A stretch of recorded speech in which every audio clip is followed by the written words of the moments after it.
वालेकुम अस्सलाम व रहमतुल्लाहि व बरकातुहू। तो नमाज पढ़ने के फ़ायदे हम यहाँ पढ़ेंगे।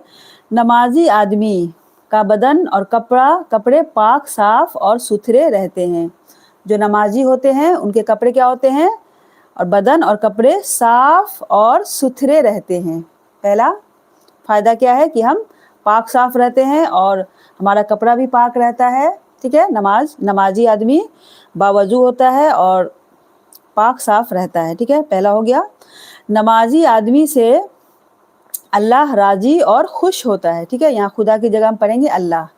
तो नमाजी जो आदमी होता है उससे क्या होता है, अल्लाह राजी और खुश होता है। तो सबसे अच्छी बात क्या है कि अगर हमसे अल्लाह पाक राजी हो जाए, खुश हो जाए, इससे अच्छी बात क्या हो सकती है। ठीक है, अगर किसी से अल्लाह पाक खुश हो जाए तो उससे अच्छी बात कुछ नहीं हो सकती दुनिया में। ठीक है।